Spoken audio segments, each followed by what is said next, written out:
We acknowledge and pay our respects to the Kaurna people, the traditional custodians whose ancestral lands we live and work on. We acknowledge the deep feelings of attachment and relationship of the Kaurna people to country, and we respect and value their past, present, and ongoing connection to country and their cultural beliefs. We extend that recognition and respect to all Aboriginal and First Nations people.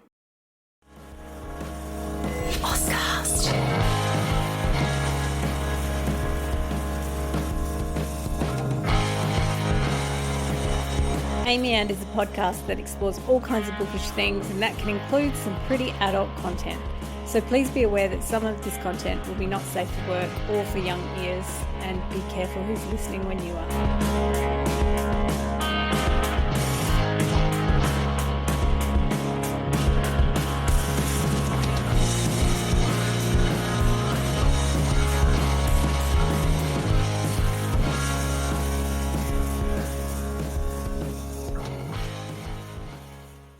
Welcome back to Amy And. I am Amy Matthews, and I am joined here today by Harry Stewart.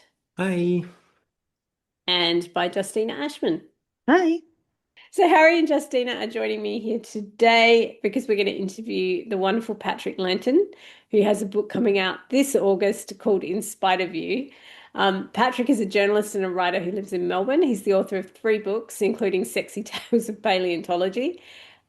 He's an amazing comedy writer. I think a lot of us have experienced his work through various kind of media. So he's written for a lot of like Australian publications, and you would have read his funny bits and pieces. So he's a regular arts and culture commentator in the media. He's appeared on The Project, ABC's The Mix, ABC's Breakfast. He's an anchor on ABC's Sydney's Culture Chatter and ABC Melbourne, and he's also a regular on other radio spots around the country. His independent publication Nonsense covers comedy and queer news and culture. And his very first rom-com is out this year. It's called In Spite of You. I think it's his debut novel. I think everything else, although he's published 3 books, everything else is like not a novel. Yeah, short I'm fiction pretty or sure it short is. non-fiction. Yeah. Yeah. We're so excited that it's inspired of you as well. So it's a story about a guy called Jeremy, who works as a pop culture journalist, and he's like got absolutely no money. And then he gets invited to his 10-year reunion for this like very prestigious writing program that he was doing. And so he develops this revenge plan when he finds out that his ex-boyfriend is there. And then, as a person that's so like spiteful and snarky and just has so much to say about everybody else, then comes along this guy called Sam, who is literally the complete opposite of absolutely everything that Jeremy like gives us as the reader. I mean, he's like perfect. He's super hot. But he's like short and absolutely incredibly generous. It's the complete opposite of Jeremy. So when he comes in, you're like, what the fuck? But he agrees to help Jeremy with the scheme and start like a little fake dating scenario with there. And then the rest you'll have to read to find out. I think it's a really clever book because it's doing all these sort of romancy things, Mm. but in a broader way, like in a much Yeah. more nuanced, complex way. Not that I have any problems with romance, as everyone knows. Anyway, we're thrilled to welcome Patrick Lenton here today to talk to us. Yeah, let's get into it. Let's do it. So welcome, Patrick. Thank you so much for having me. We're so excited. Like we talk about lots of different kinds of books on the pod, but we like romance is like the central kind of thread. And it's really exciting to see this book come out because we saw you talk. Justina interviewed you last year at Dimmick's bookstore, and you read a section of this book, In Spite of You, and we have been frothing for it ever since, I think. So it's a delight to get to read it. Yeah, thank you. Yeah, How that would reading you... was so Sorry. funny. I was so excited when we started to see like the book cover reveal and all the getting to actually see the final story when it comes out. I didn't Oh, get to come to the interview, and then everyone was like, you need to read Patrick's book. Like, you are going to love this fucking book, Harry. And I was like, oh my God, I can't wait. So can you give us maybe the origin story of the book? Like where did the idea come from? How did it happen? Um, I was thinking about that recently because I've had that thing where I've had some family and friends read the book and they're like, what part of your life are you drawing on? Like who hurt you? And and I keep sort of being like, oh, well, no, it's fiction. There is mostly not a lot of reality in this. But what's confusing people is that it is set in youth media, which I worked in my sort of early to mid 30s. Um, and I guess that I really wanted to like capture that part of my life, sort of from around 30 onwards. I'd just come out of a long-term relationship. I'd just turned 30. I was working in a job that I really loved, but was like super all-encompassing and stressful and weird. And I was dating, and I was very, for the first time in my life, I was, because I'd been in a long-term relationship for pretty much the entirety of my 20s. And so for the first time, I was like, right, this is like Sex in the City style dating. I'm going out and meeting someone, and half the time it's weird, and then I go home and I feel weird. And Yeah. That feeling of, that's what I remember from like that era of my life is that weirdness of getting home and you're like buzzed, but also like, oh, that was just like, I don't know, even know how to process that.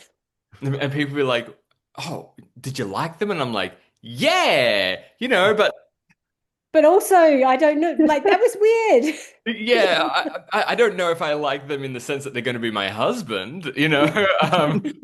I sort of I think I liked them on a vaguely social level, and then it was Yeah, they didn't kill me. no, Like, and it's like God, we had a really nice chat, and then we smooched at the end. I'm like, well, that's the difference between like when I interview people for Yeah, work. that's Um, and so there was definitely I definitely had this idea around a story from that kind of era. And I'm a massive rom-com fan. It's my favorite type of movie. I love the books. I used to work in romance publishing, which we can talk about sort of later on I as would well. love to. I'm Yeah. so dying to talk about that. And but I still didn't actually have like in my head, oh yeah, one day you're going to write a rom-com. And I think it was the factor of two things. I'd moved to Melbourne for a relationship, and it was like quite a star-crossed lovers style situation through like COVID lockdown, closed borders, and things like that. It was all very fraught, and because I'm a complete narcissist and constantly turn my life into narrative, I was sort of thinking like, oh wow, this could be a rom-com, and then I read Boyfriend Material by Alexis Hall. And I have not laughed that much in a book in a really, really long time. And once again, the narcissism was like, I read that, I thought it was really funny. I went, oh, I could write something like that. That's my style of writing. And then literally, as soon as I had that thought, it was like a switch went on my head. And I've been trying to write some other literary book for like, I don't know, on and off for like 2 years, and I'd gotten sort of, pages in of laborious nothing. And I was like, wow. And I sat down and I wrote 3 chapters all at once. Like I have never experienced anything like it. I was so excited. I was enjoying myself. I was making myself laugh. It was great. Yeah, it was, I mean, I I, think that, sorry, Justina, I cut you off. oh, go ahead. Oh, I was just Oh, gonna say that I love that. I feel like that joy and that fun and that humor really comes through in the narration, and it's so fun to read. It's that same experience of like you're just pulled through it because it's so enjoyable to be in that like headspace. mm. yeah, I was going to say the voice is like, that's, I think when you're writing and you have that feeling where it's just coming out. It's like that's where you hear your voice, right? And I Yes. think when you said you were writing for youth media, I think that voice just lines up so beautifully. Like that's like snarky, I don't know, just really funny. I think the opening of this book is one of the funniest openings I've I ever completely read. agree. I got a message at the start of this week from one of our other co-hosts, Abby, who was like, the book, like, and Amy was like, the book's here, like, guys, we've got the arc. And then she was like, you have to dive into this. The opening chapter is exactly what you want. And I pick it up and I'm like, Annilingus and Doritos. And I'm like, where are we going here? Like, what is this? And I read it to my partner. I read the first full chapter to my partner, and he's lying in bed. And he's like, that is like what is this? And I'm like, that's the point. That's why it's brilliant. Like you get thrown in and you have little fucking clue what's going on, but you're so engrossed in it because you're like these characters and this voice is so oh, it's like it's intoxicating. It's so brilliant. I also want to say that um it makes a lot of sense that you say you're a big fan of rom-coms because Mm. I really felt like I have been dropped into my favorite kinds of like 2000s rom-com movies. Like even the fact of it being set in a like a media publishing kind of context, I'm like, yeah, it's always like journalism, media, writing, publishing. It seems like yeah, it was such a comfortable space. Yeah, Mm. it's always something along those sorts of, those fields where there is a little bit of like to the outside eye, a little bit of perceived glamour, Yeah. because it's not sort of something that people really have an idea of what happens inside, and so you can just completely make stuff up. Or it's a failed cupcake factory or something, you know. Yeah, yeah. But it's funny because now you say it, I'm thinking of all the different publishing rom-coms. There's so many of them, like from Bridget Jones to The Proposal to like Mm. everything.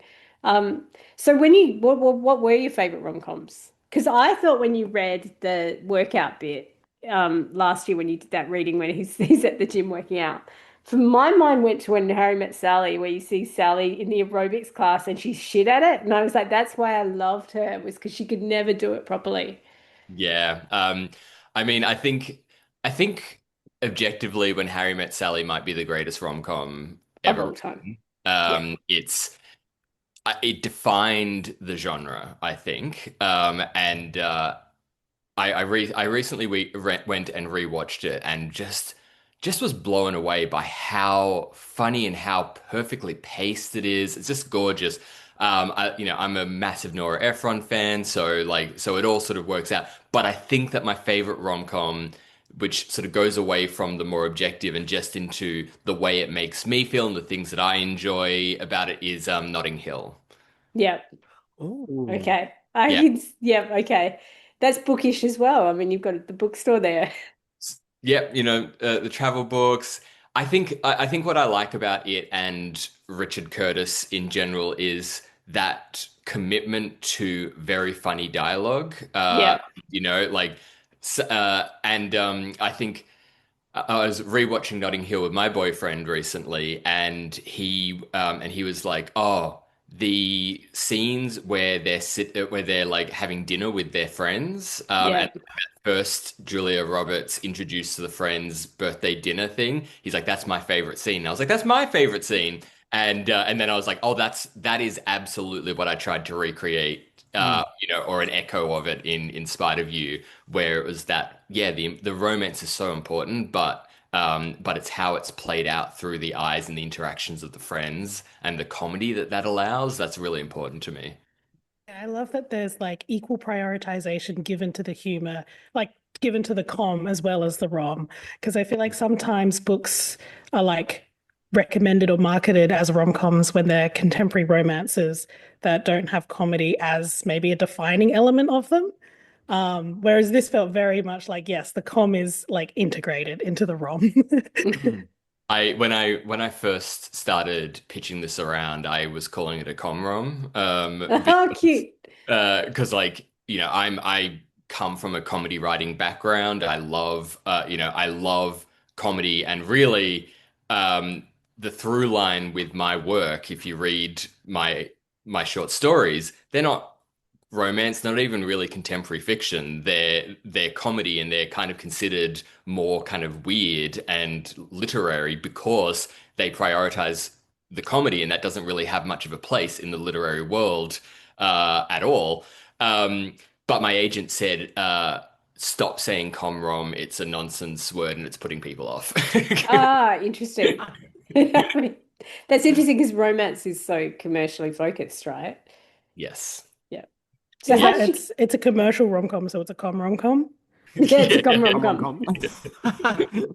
That actually rolls off You the are really tongue quite punched in the well. face with the comedy, though. The comedy comes first, and then you develop into what's a romance now. But we were all kind of discussing this when we sat down to record a bunch of our episodes today. And one of our co-hosts, Abby, said that she's interested with why it hasn't quite been marketed as just as a romance. And is that because you wanted to push really for this like comedy vibe more? I think there's a couple of reasons for that, and one is that a it's not like a fully traditional romance with Mm. with the entire formula and the and the tropes. It's even a rom-com does step outside of of a lot of the what we would consider more traditional romance formats. And I don't say that in any with any sense of like dismissal. Mm. I'm a massive romance reader, but even I could, I kind of wrote it sort of thinking, oh yeah, this will fit into the romance world. Mm. And it was really my publisher who sort of was like, well, it's so like it's got so much comedy focus and it's got so much kind of kind of modern contemporary like almost millennial fiction like kind of going into what like almost the sort of sad girl lit world Yeah. without any sadness or very few girls but that's fine um, um, it was It's kind 2025. Anyone can be sad girl. yeah, that's right. We're all sad girls now. And so it's kind of like, well, maybe this is the idea of kind of pitching it more into the contemporary fiction sort of Yeah. space than specifically romance genre. And one of the Mm. reasons was that my publisher was like, I love this book. I would want to read this. But she was Mm. like, I don't consider myself a romance genre reader, so I would Interesting. Mm. read this. I'm Yeah, wondering how much crossover that has actually as you're talking, Patrick, thinking about Sex in the City and thinking about Bridget Jones, that the emergence of chick lit in the 90s was very much that, was that we yes. feel like this goes beyond romance, is more about someone's life. So not just sad girl, but I feel like chick lit is such a, I've noticed people trying to bring it back, and I'm like, let's not bring it back. Let's think of something else because Mm. it's so of its moment. But I think that's what you're describing, right? Is someone's it's a more holistic look at this character and their whole journey in their life and the comedy and their friends and the world and Yeah, yeah, yeah, absolutely. It's that whole like women's fiction chick lit thing was such a weird marketing yeah, angle for basically just books about books. life written by a woman, Yeah, and because that wasn't serious men's literature, they were like, oh, what do we call it? yeah. Um, I find it so interesting that you mentioned that it kind of goes beyond um, the traditional romance like structures. Because like me and Harry both are doing like PhD research into queer romance and what it might look like to queer the romance genre. Was that something you were thinking about when you were writing it, like as part of its going going outside of this traditional romance structure, the fact that it is a queer story? I think it's part of it. I think that the priorities change when you're specifically trying to queer a traditional sort of romance. Like there was there was a part of me that wanted to write something that if you subbed in a woman instead Mm. of a guy as the love interest, it would still basically make sense in the sense that I didn't want it to be about like, to hinge on something like homophobia or coming out or, like something specifically queer lit coded from, Mm. from the past.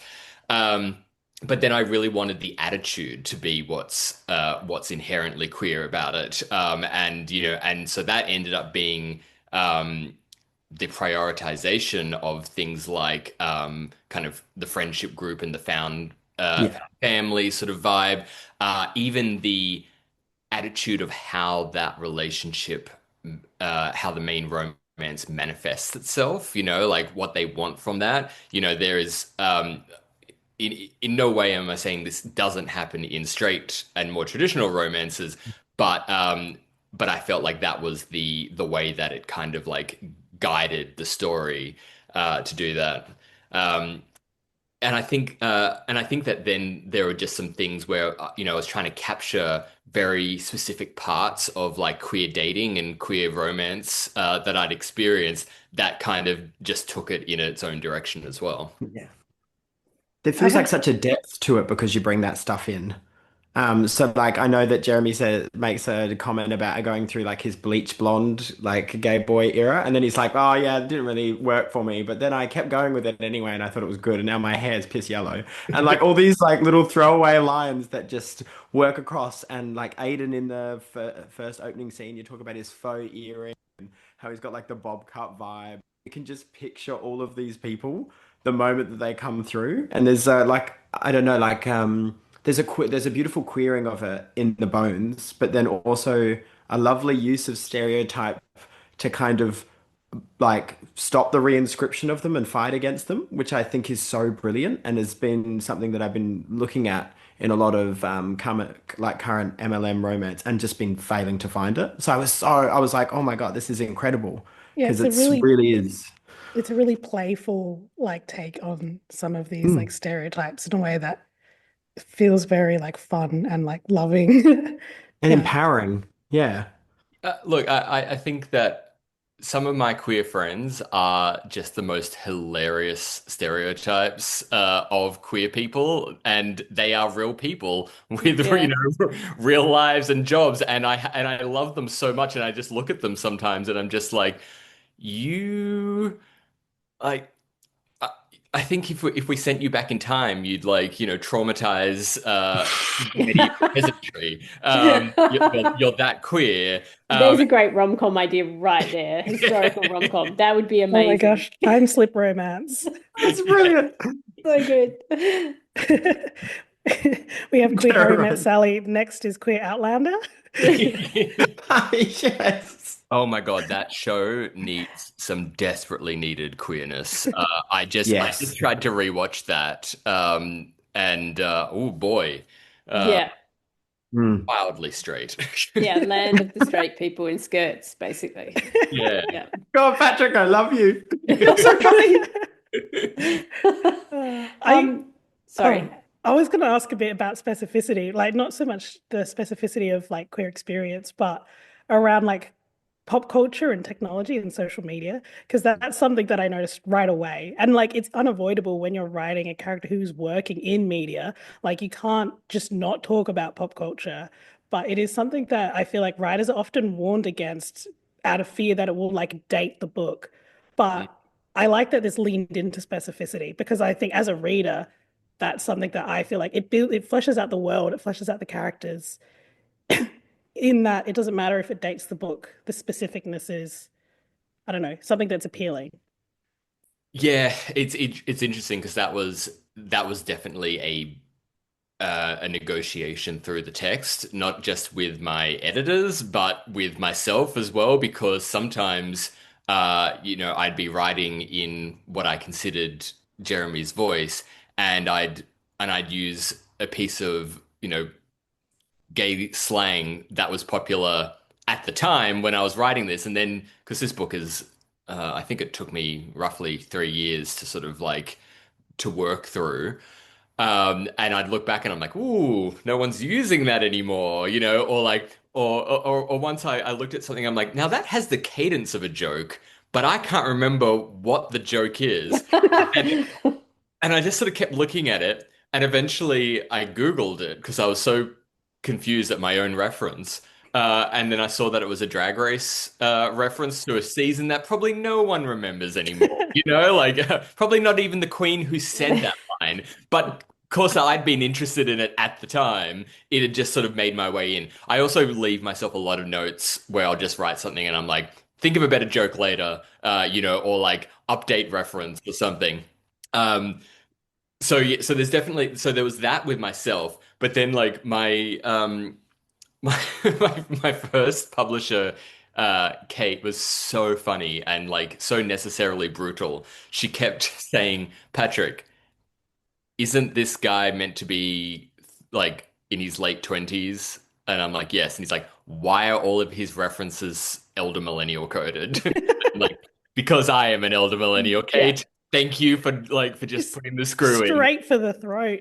Yeah, you know. Yeah, And like I fought for some of them. I was like, no, but like, a queer boy of this age would be making Sex and the City references and would be making Friends references, and then but then at other points she was like, in absolutely no way would that song be you know.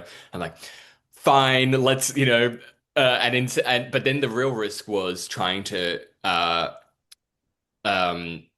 like update that in a fake way to, like Googling, like, like what is Gen Z into, like, oh Did yeah, you get yeah. a Gen Z Yeah. sensitivity reader? No, because Yeah. I was like, oh yes, that is no cap. I was like, I don't know what that Yeah.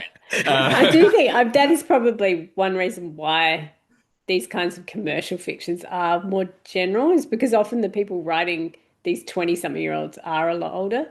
Yes, yeah. Yeah. But the interesting thing about that is, like as I said, I was the editor of a youth media site in my 30s, and I was kind of like I was secret old the whole time. Like, I Like had, younger. oh, I watched Younger like it was a documentary. I was taking notes, um, and I had staff writers who were 20, and the trick that I found was never trying to write for young people like I was a young person or like we were young people. Young people don't want that. So it was always about finding what would interest them, and mostly I found that was like snarkiness, a comedic tone, like like we were reporting the news, but we had a perspective, but we weren't trying to speak down to them or imitate them. And I think that I really took that when I was writing a younger character than myself. I was like, well, I'm not going to even pretend to be, but I'm going to make sure that my voice is so like so present and so idiosyncratic that it's its own thing rather than Yeah. a graphic thing. I think it does really work. I think you toe that line of, I guess over-referencing or not, or being too general really well. And that, like, yeah, you're right, that it would feel inauthentic and strange if you're trying to force a tone onto a character that doesn't fit them. Mm. Yeah. Mm. Yeah, absolutely. And and like Jeremy's a weird little freak as well. So like, Yeah. Yeah. no My one favorite kind of character. no one needs to sound like him. yeah. That's So a if you over nice. references, it's normal. You're Yeah. like, oh, Yeah, he's a yeah, bit that's who weird. That he one, is. he's odd. That's a nice Mm. segue thinking about his character to your writing process and how, like, so obviously voice was really important, right? If you said the first three chapters pour out, you've obviously got the voice. And did you have the character straight away? Like, was Jeremy clear straight away? Yeah, I Jeremy, I was like, right, okay, I don't want to just write myself, because, characters in fiction need to be flawed and I'm perfect. Although uh, Sam, like the criticism of Sam is that he's perfect. yeah. Yeah. No, basically what I decided to do was take me from a certain period of my life and then take one aspect of myself and Mm. just blow it up much like it almost into hyperbole, but not quite. Just blow that up and make it the main trait, and that was the spite. Yeah. So I Yeah. was like, okay, so what would have happened if at that age and that time of my life I had been fully motivated by spite, and how would I have gotten to that? And so that's how I kind of like backtracked and created a lot of his other traits, like the neuroticism, the lack of confidence, things like that, which are not really things that I suffer from, but I was like, well, you wouldn't have this excess of spite if it didn't come sort of from there. Mm. Mm. Through that, it built a round character, through the flaws, and then I obviously had to be like, well, if you have these flaws, what would what would your positive traits be, you know? Yeah. And I don't think that I don't think that a lot of I think that a lot of neuroticism comes from a lot of empathy often, you know. Mm. And he's someone who maybe doesn't act like it, but he does think very deeply about the other people in his life and cares for them. And a lot of his stress is because he's because he thinks so deeply about other people's actions, he assumes other people are doing the same thing to him. But yeah. Yeah. So then is like, is there a process, like, was it organic finding Sam, or is there an element of thinking who is the person that is going to trigger Jeremy the most? It was a bit like let's invent the opposite, Yeah. like someone secure. um and like when I was first doing kind of my mood board for what they sort of looked like. Do you um have a Pinterest? Do you like do full collage photos? I didn't do it on Pinterest, but I had like a Google. I have like when I'm writing, I have this Google Brainstorm document, and it's literally called "In Spite of You Brainstorm." Or it had a different name then, but like, and I'll it's where I just put all my notes, especially the ones that I come up with like late at night. And I'll also just like shove in pictures and links to things, and it's chaos, but it's where the chaos is meant to be. And at one point, I put in a picture of Legolas and Gimli from Lord of the Rings. Oh Um, gosh, I and feel like you and Harry are twins. Can I tell you, Harry's novel starts with this very spiteful young guy, and then he's obsessed with Legolas, like obsessed. So like, Obsessed. well, like who you're would be? destined to sit Yeah, around who and read exactly? Curtis Thank you very Cave much, together. Patrick. Who wouldn't be? Yeah, yeah, Because spiteful people are the best, and so is Lord of the Rings. exactly, exactly. I fundamentally agree with every part of that. But I put in this picture and I'd captioned it boyfriends. And then I was like, oh, actually, that's kind of like physically that was the vibe that I wanted. Jeremy, without the grace of Legolas, tall and Yeah. gangly, Yeah. and then Sam, short. I was like, wow, absolutely brilliant, character building there. Like Abbott and Costello, we're just going right back to the originals. Look, I rely on the fundamentals of comedy, and Yes, juxtaposition is one of it the works. easiest games in the to play with comedy. But then I really built it from there. I don't know how to say this without sounding ridiculous, but a lot of Sam's traits are ones that I would consider short traits, like he's reliable, and who's I'm just gonna, reliable? before you go any further, Yeah. I'm like 5'1", so I'm just gonna take all this personally. Oh, So he's I'm a very he's a, reliable. I'm he's super reliable. like he's the perfect one. I'm getting he's the platonic ideal of a short king. Yeah, yeah, yeah. Yes, that's all Tall I'm picturing. people, tall people just have more space for like flaws. Uh, Yeah. Oh, it's where they store all the spite. that's It's all right. coming together. Um, Everyone thinks that your organs grow, Yeah. to fill up the space. It's like, no, no, actually, everyone's organs are exactly the same, and then we're just surrounded by spite and Yeah. bile, and, Oh, and but lots Fuckery. of Yeah. empathy, lots of neuronic empathy as well in all those It's spaces. about yeah, balancing the absolutely. humors, There's some, Yeah. there's some room. That's right. There's room for the uterus to wander too in a lady person. Oh, yeah, yeah, yeah. But and then short people, their center of balance is very low to the ground, so they're reliable. So They're totally true. Yes, fast, tick. Yeah. unflappable, all those sorts of They're things. more likely to ask for help as well. Well, they need it. They Yeah, need it. yeah. I asked Harry for help earlier today. Cups on a Just, high shelf. yeah. Yeah. Yes. Harry's already done that today. I've already done that today. Yeah. Harry, you're tall. Come and do this for me.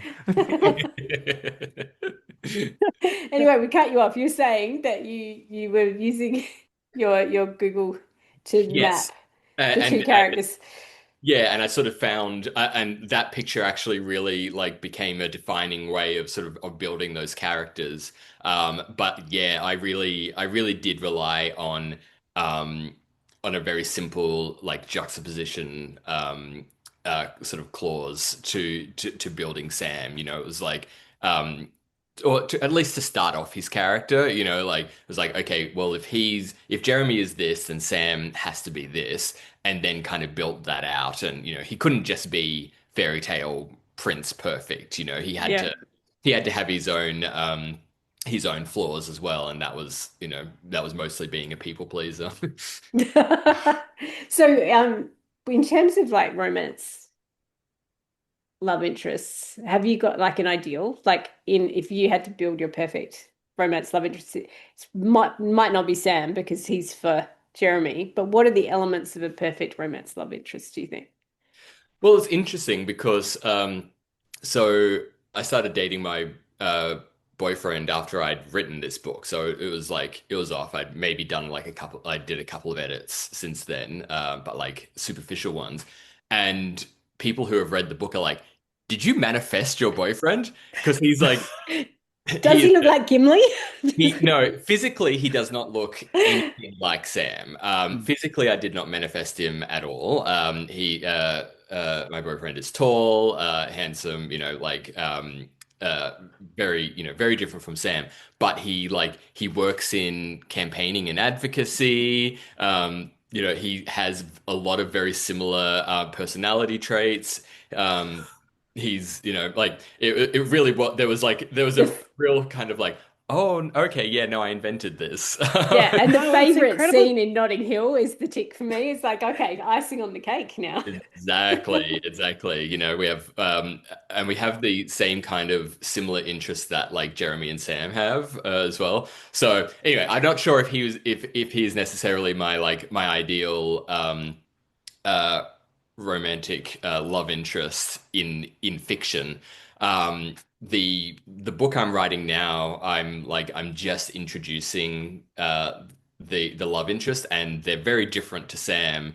And and in this one, I think I'm actually I'm I've created a character that I find like sexually exciting, like me personally. Yep. I don't think I could ever date them. Yeah. They're kind of they're very much like they're a full fantasy. Yeah. Book Like boyfriends are often like that, though, aren't they? They're like the ones you would never date in real life, but are amazing on the page. exactly, yeah. Like kind of reminds me of like some some people who I like when I was younger, slept with some people who like great sex, fantastic. And then because you're young, you fall in love with them. And then you're like, oh, you're chaos. Yeah. And we cannot do this, and I think it's kind of like, well, what if we did? Yeah, hang on a second. What if he worked his shit out? What if it But all what if it came was good in the love? end? Yeah, yeah. What if they had a job? A work I ethic mean, that and is one of the passion. beauties of romance as a genre, right? That it allows you to kind of imagine and fantasize and idealize in that space. Yeah, and play around with different things that you may be like attracted to, but in a way that's kind of, I don't know, it's like safe. Yeah, I mean, I think all romance, as a romance as a concept, is about wish fulfillment. And then in romance writing, we actually get to play around with with the limits of wish fulfillment, and and take them to places that actual human beings might not ever be able to to actually get to, because human beings are often disappointing. Yeah, yeah, and can't quite deal with their own trauma. Yeah. So we don't have heaps of time left, but you did mention romance publishing at the beginning, so Mm. it'd be remiss of us not to touch on that. How on earth did you get to romance publishing? What was it like? Yeah, so my first kind of full-time jobs out of uni, I've done a bunch of weird things, but I worked in publishing. I first got a job in marketing at Allen and Unwin, and then after that, I got a job at an imprint of Pan Macmillan that doesn't exist anymore, that was called Momentum. And that was like when the ebook boom was just starting and all these publishing houses were like, ah. Yeah, yeah. Yep, I remember that. Everyone suddenly had an ebook line and we're just gonna try everything. It was genuinely like it was terrifying, and then it just kind of fizzled out. Like most publishing houses consider it to be like a kind of Y2K situation where it was like we're going to lose all of our books. Everyone's going to go to ebook. It's going to be the death of publishing. It's going to be the death of our model. Blah blah blah. And so Momentum was an ebook first imprint of Pan Macmillan, so no physical books, truly experimenting with what works and what doesn't. And we found pretty quickly on that genre fiction was the most popular kind of ebook sort of thing, which makes a lot of sense. And so by roughly around the time when I started there, they were like, we're going to make an imprint of the imprint called Momentum Moonlight, which is going to be romance and erotica. And I was in charge of the kind of marketing and publicity side of Momentum Moonlight. I did lots of fun things like we had a blog where I got Jodie McAllister to recap Ah, this was her Bachelor when she did The Bachelor. uh, before The Bachelor. Right. She was doing Bold and the Beautiful. Oh, And then yep, okay. and then we ended up doing a line of like official Bold and the Beautiful spin-off books, like through Momentum. So it was like it was all kind of confluency stuff. But yeah, my job was to read so much romance, so much erotica, and then work on the marketing and publicity strategies for these authors. And I hadn't read at that point. I hadn't read much romance at all. Can you remember any of the authors that were? I mean, my one of my first authors and my most beloved authors is Kylie Scott. Ah, yeah, okay. Yes, I love Yeah, Kylie Scott's I, books. I think maybe the first book of hers that I worked on was Lick, which was a rock star romance. And I just completely fell in love with it, and I completely fell in love with her. She was just like so fun and so great to work with. And I just like that sort of started me off on that journey, and I loved the genre. I would go to like the romance conferences and stuff, which are just some Yeah. of the strangest like strangest events I've ever been to. Yeah, they're odd. Yeah, they are. These guys have been, and I remember the first time you went saying to you, it's the next level thing. Such a community of people. I would be so interested in because that was back in I want to say 2012 maybe. I was going to say, I reckon it would be 2012 because I have a vague memory because it was on the Gold Coast that year of Yeah, there being all these breakout parties from those like, because I think Penguin had one and yeah. HarperCollins had one. And I feel like every night there was a little event from one of the E First publishers. Yeah, for sure. Yeah, that makes a lot of sense. I'd be really interested in seeing what they're all like now because at that point, romance was still a very siloed community, and we were only just getting into the sort of 50 Shades of Grey going out into the mainstream. I do think that the rise of ebooks did help break romance out of this like very self-sufficient, very successful bubble, but it was a bubble, it didn't engage much with the rest of the kind of broader publishing and Mm. literary in particular world. You weren't seeing romance books taken seriously outside of the bubble, which was, as I said, self-sufficient. It had enough audience in it and it had enough readers and infrastructure to kind of work, and then like the success of 50 Shades of Grey and things like that just started blowing it further and further out. And I genuinely think that ebooks, because people were reading without having to show the train that there was a half naked man smooching a Yeah. pirate or whatever on the cover of their book, that people became a little bit more emboldened to just kind of like to try. Yeah. I agree with that. And then I Mm. think you saw the next generation come through that didn't necessarily have the same embedded sexism around, different genres. Yes, Um, absolutely. and that's been fun to see as well. I feel like Yeah. I've dominated, guys. You got last questions? feel like I've Always just dominant. yapped. It's Amy and Amy the and podcast. should reverse Amy that. and I had a question that um, uh, well, you kind of touched on it a little bit, but I was just wondering what is the most unhinged thing that you've done out of spite? Or is this book a encapsulation of what you would do if you were more spiteful and more unhinged? I mean, definitely, definitely, this book is a a wish fulfillment of me sort of trying to work out how spiteful I could be. Um, I mean, I'm not sure if this is the most unhinged spite thing. I think there's some things which I just can't talk about. Extremely valid. Um, but uh, but one of the funniest memories in retrospect now is that my boss when I worked at Junkie came over one day and was like, What is this list you've got here, Patrick?" He was talking to me at my desk about something important, and and then saw that I had this my notebook open. It had like this long list, something close to like 50 plus names, just and he's It's like, like your burn book.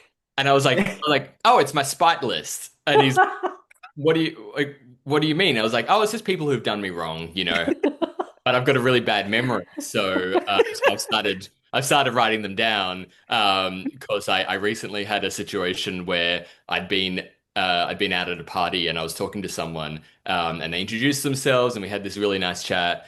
And the whole time I was like, oh, that name rings a bell. And then when I went home, I was like, why does that name really ring a bell? Maybe it's a friend of a friend or something. And then I was like, no, they were mean to me online. And I was like, I wouldn't have been nice to you if I'd remembered that. And and my boss looked at me and very like, very gently but firmly was like, so this is not a good thing to have. I was like, yeah, I guess um, legally. And he's like, No. no. Like, just Just this in is terms of bad. your own health and This is well-being. like Like, the workplace equivalent. in every sense, don't do this. And I was like, yeah, please. okay, Is this okay. like a workplace equivalent of, is everything okay at home? Yeah. Like, what's going on with you? I think it was a little bit like that. And I think because a lot of them were like, people who had like, uh, been mean to me online or like, had like criticized my articles or things. He was like, Fair. you can't take this that seriously. And, and sure enough, like only I would say like half a year later, I was like, oh, I don't notice anymore. Like Mm. when people like, would quote tweet an article of mine on Twitter, which, once again dates me because no one's on Twitter anymore. Uh, but, when they like and be like, I hate this article. That used to be a thing that I would care about. Now, Mm. but by then and by now, I really couldn't care less. Let's hope you feel the same way about Goodreads. Oh. No, Oh. it's going to be It'll universally be nothing adored. but good. We'll make sure there's 5-star reviews waiting for you. Yeah, Because look, put Yeah. it this way, it takes me roughly an hour to 2 hours to write an article, and often by the end of it, I'll have a feeling that is nowhere close to pride, but like at least it's not like shame, but it's somewhere in the middle. I wrote something about mustaches recently, and I was like, oh boy, I studied creative writing at uni for this. Um, um, but Goodreads is going to be very different because I no, put everything in my being into just this book. everyone says don't Yeah. look, like don't read it, but you always have a look. Yeah, But I yeah. don't know Always have a anyone look and either. then you start a spreadsheet this time instead of a Yeah, written list. that's Yeah. right, a database. Something people can't Cross-reference see. people. Yeah. I mean, really, it creates a list for me. I just have to filter it by one star, and I've got Yeah, so It's true. the whole And That's then the just export. wrongdoers. They're top of the list. Well, I will say I'm going to guarantee that it's going to have at least 4 to 5 stars when it comes out and it's hard to stay 5 stars. I reckon you'll flicker on 5 stars sometimes. But In Spite of You is just so, I don't know how to describe it. It's like chick lit, but with more edge and gay. Like it's And like gay. Yeah, but it gives you everything you want from like contemporary fiction, rom-coms, like I don't know what else. There's humor, but it's also got tenderness and heart and like, but not in Mm. like a wet way. Like it actually it's got robustness to it. But I loved everything I've read of it. I've loved so if everyone's looking for it, In Spite of You's out in August, so you can get your pre-orders on now. Yep. And yeah, good luck. We think it will probably be an instant classic, Patrick, because it was Yeah. a great read, like wonderful. So Oh, thank Yeah. you for joining us.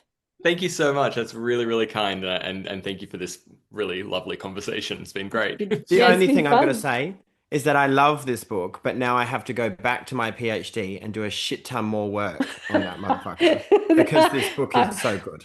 I feel like there's going to be a chapter, Patrick, Yeah, it's a in your book. love-hate relationship here, Patrick. All right, I love I this mean, book. look, I would take responsibility for that, but you are the person who chose to do a Yeah.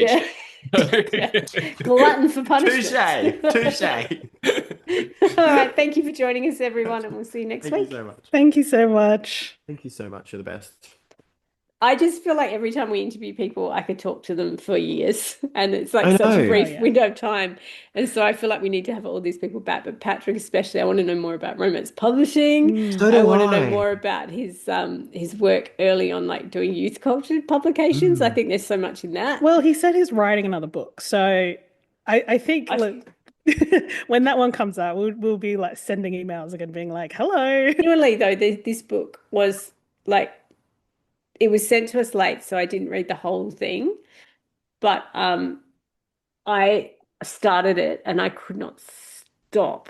Like I only got it last night and I'm Mm. about halfway through the book already. And then I had Holy to shit. skip through and read like the last chapter because I knew I was talking to Patrick today and I really, really wanted to finish it. And because of course it's not on shelves, we couldn't get our hands on it. But it was Mm. really exciting getting it delivered yesterday. And I couldn't stop. I started reading that voice. And when he said he couldn't stop writing it, I'm like, I totally get that because I picked it up and I was like, all right, Yeah. next chapter, next chapter, next chapter. You know, Yeah, today it when we were immediately talking pulls about you book, in. yeah, like books that are easy to write, and you can tell that the book was like easy to write because there's so like there's no pacing problems. The characters all feel so natural. It doesn't feel like anything's put in because especially now that we spend most of our lives analyzing texts, it feels Yeah. like now I can kind of get the sense that a book was easy for this author. Well, not, you know what I mean. I don't mean I know what you easy as in mean they because sat it down and did obviously it. it's been edited, but Yeah, there's energy. It's got energy. I always yeah. think in that Mm. terms of Mm. something's got its own sort of central force. And It having You just that kind of feel the carries energy, joy. itself. and it has that energy straight away. Like it's not Yes. slowly building up to it. Like it immediately grabs your attention, which I love, especially as someone who can sometimes struggle to get into a new book because I'm trying to find that emotional pull. Like I feel like immediately I felt that with this book. Yeah, Yeah, me Annilingus and too. Doritos. And ass munching and Doritos, like right in your That's the face. point. That's That's the what it takes. tagline. That's what it takes Yeah, to get to hook the that's reader in. right. You're It's there. awesome. My So goodness. everyone, In Spite of You will hit shelves in August, and we really unreservedly recommend this book. Um, so get your pre-orders on, and thanks Mm. for joining us for this third week of Pride Month. And next month we will have our book club. Book So club. I don't have the book on me. I should have had thought ahead in advance, but we've got Melanie Saywood's Love Unleashed. I keep stumbling over that, wanting to say In Spite of You every episode because Good we're job. doing both authors Doing at too once many this books. month. But also an amazing book. I picked it up, and I think I've said before I got a bit emotional, like already by chapter two. So yeah, get your Melanie Saywood on as well, Love Yeah. Unleashed. And we'll be talking about that in book club next week. Also, check out the socials for our snack of the month, which really looks incredible. Mm. I'm not sure that I'm going to be able to bake as well as Millie bakes, but get Yeah. on the socials, check out our snack of the month, check out our cocktail of the month, and join us next week for book club. It's been lovely chatting to you, Harry and Justina. This month has been Thank you. so good. All Yeah, it's I'm been so so much excited. fun. I'm excited for This book is so club. much fun. It's going to be a good one. Yeah, right. same. All We'll right. see you All right. both and everyone We else will next see. week. Bye. Bye. Bye.